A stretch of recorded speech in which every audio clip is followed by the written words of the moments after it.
Karoline, we've been talking about the Affordable Care Act, enhanced premium tax credits, and sort of the politics of it all, right? But this is a very real, tangible impact that American people will feel. The Kaiser Family Foundation says that with the ACA enhanced premium tax credits, without them, premiums will go up 114% on average. 19 million of the 24 million people who rely on the coverage are in states that President Trump won. Is he concerned what will happen to those families if this tax credit expires? And aside from the shutdown, is there a plan to keep those premiums down?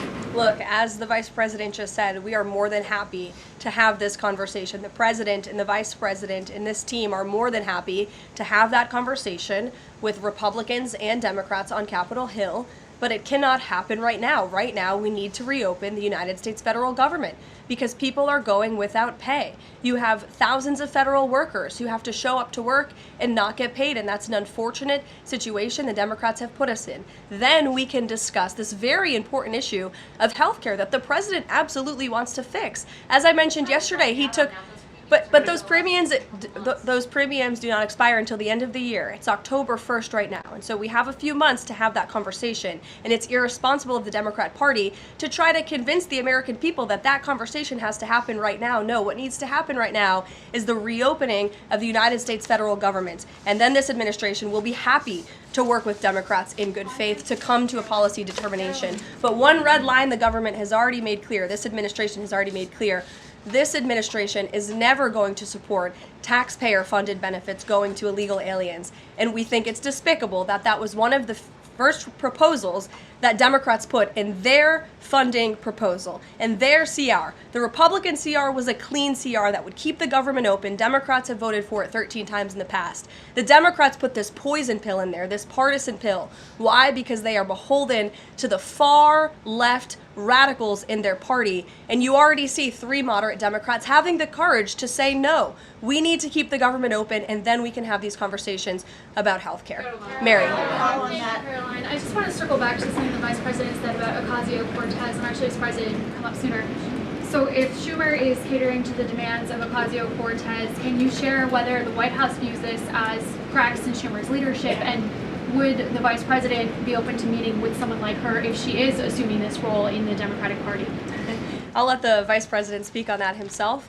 I think that certainly Senator Schumer was not expecting 3 moderates to break with him last night. In fact, last night you heard Senator Schumer say he can't guarantee that he will be able to hold his caucus together. And so again, we encourage Democrats to have the courage to do the right thing, do what you have done 13 times previously, and vote for this clean continuing resolution to keep the government funded. As for what the Trump administration and President Trump is going to do, we'll continue to be very public that we want the government to be open, and as the Vice President said, we'll continue to work in good faith with anyone on Capitol Hill who wants to do right by the American people.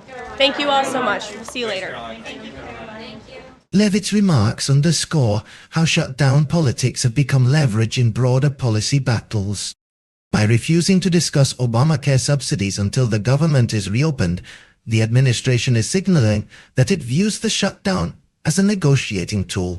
This hardline stance appeals to their political base, framing the conflict as one of fiscal discipline versus what they portray as democratic excess.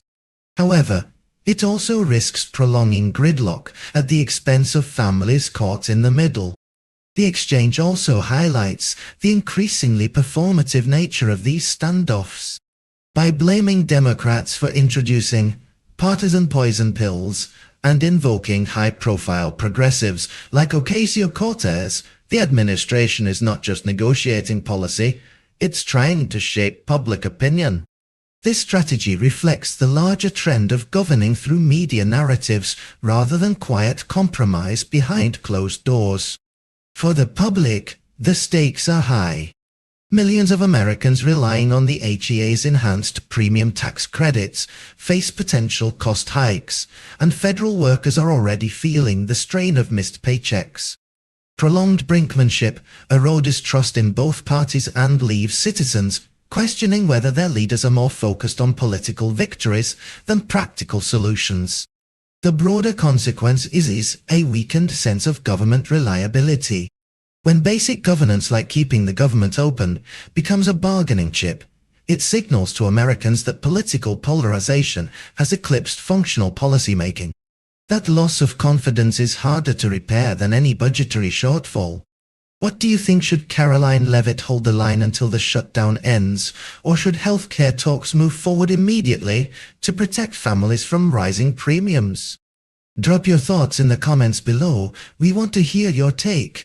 If you found this breakdown useful, hit the like button to support in-depth political analysis, and don't forget to subscribe for more commentary on the battles shaping Washington.